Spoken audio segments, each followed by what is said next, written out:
So, what did you choose to work as your current job? Oh, okay. First off, Dave, thanks for having me. Um, Yeah. I retired as a senior human resource vice president about 5 years ago, and and I was working up north for a major company, and I've been in the human resources field for about 40 years. And as you know, I've also teaching as an adjunct professor for quite a while, which when I retired, I'm doing now for the University of South Florida. But mainly, I went into the HR field because of my father. My father was an industrial engineer by trade, and back then, the industrial engineering field was considered part of the personnel function, which was the old name for human resources. And so I took an avid interest in it at that time. And so for me personally, I was either going to try to go to law school or going to get my master's degree in the HR field, which I did. And so I glad I made the decision I did, David, and very happy with it. And hopefully, I think I was fairly successful at it. And so it provided a very challenging place field for me to work in the human resources field. And I'm glad I made that decision. That is wonderful and sounds very interesting. Yeah, and also, what do you most like about your job? Well, pertaining to the human resources field primarily, um, I think it was very challenging, but I think people often look at the human resources field as a staff function. And I tend to disagree with that now, especially probably in the last 10, 15 years, where I think someone in the HR field, if they're doing their job correctly, they can actually be a positive asset to the organization, which they are anyways, but much more than just being a staff function. I think they can actually be a profit center for an organization or a company. And let me give you a couple examples, which I think might hit home. As you know, Dave, from being in several of my classes, that there's many aspects to human resources. The last one that you were in was my staffing and talent acquisition class.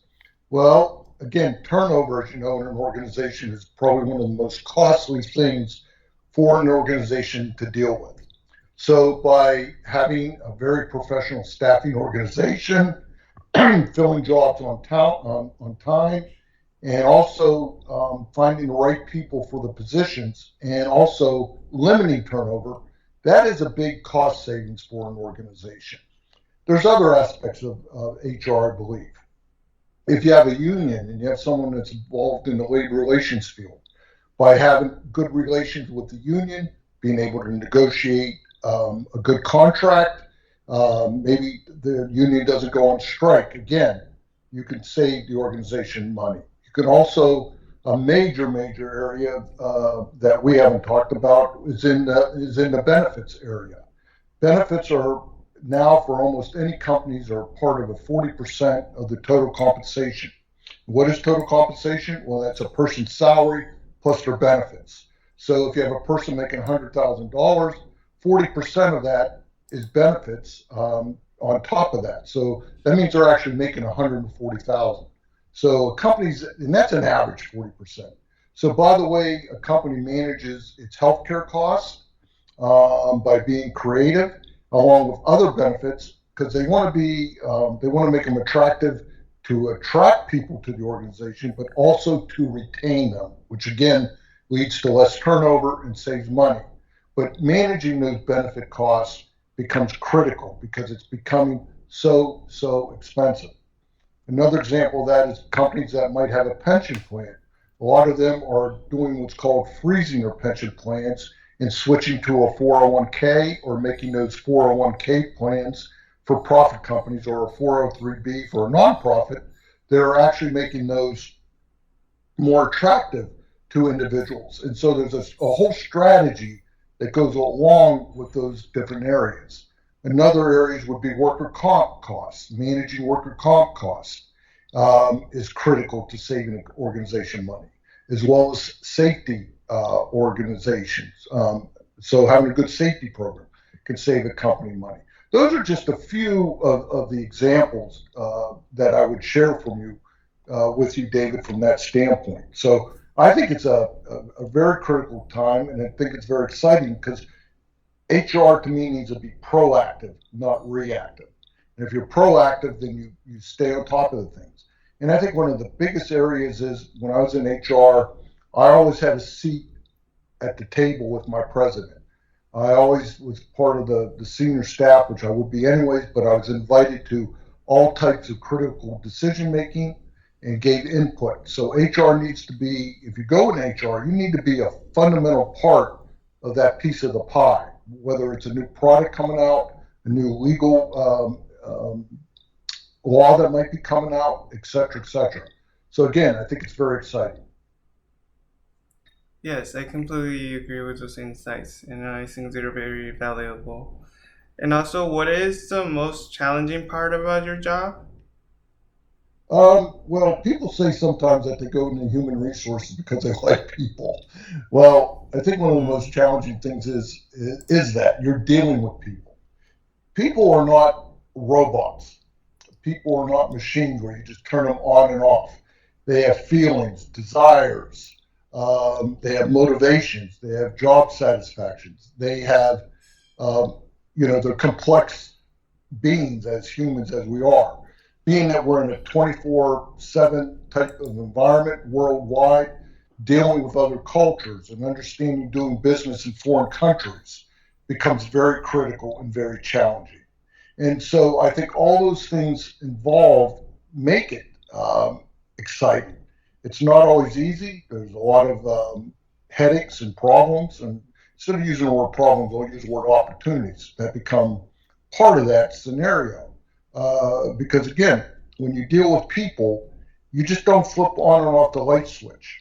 And I think it's critical to remember by a company's policies and procedures that they implement can have a really positive impact on the company and its business. Because again, I feel that, not too many people go to work and do not take their work home with them. I think I only knew two people in my life that were ever able to do that. I never could do that. I took my work home with me, whether I liked it or not. So I think by balancing your benefit programs for people that might not be working and at home, as well as the policies and procedures you have at work, are critical to that success. yes, I completely agree. And also, what advice would you give to students who want to go into the HR field? My biggest advice there, David, would be on two fronts. One, I think there's a lot of competition to go into the HR field. Um, Mm, it's not like engineering or being a rocket scientist where there's not as many graduates that want to go into that field. Human resources, I think it's very competitive, especially if you want to work with a major organization that might be well known, say. So I have two pieces of advice. One, I would recommend going after an advanced degree, whether it's an MBA or a master's degree in HR management.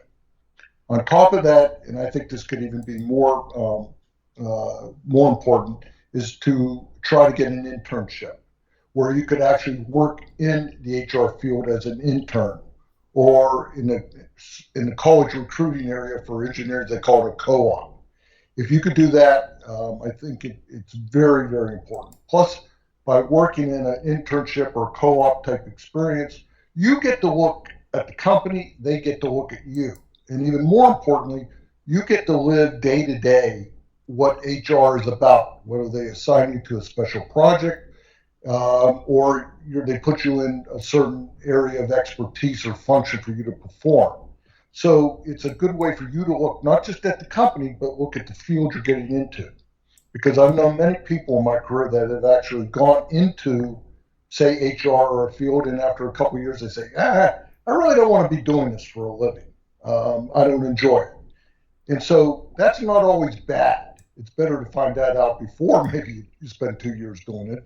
But then you find out, what you want to be doing because when you choose your career, in the workforce, David, it's a major decision. It's one because work is going to make up at least a third of your life, if not more.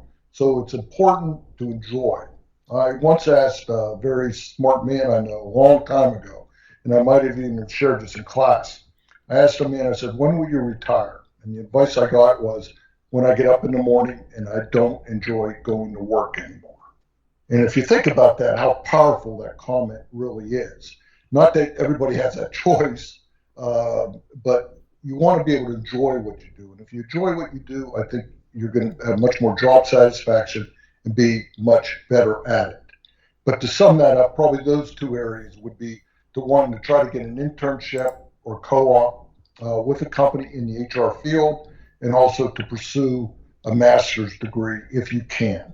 And so I would sum that up and say those two areas. Yes, I agree with that.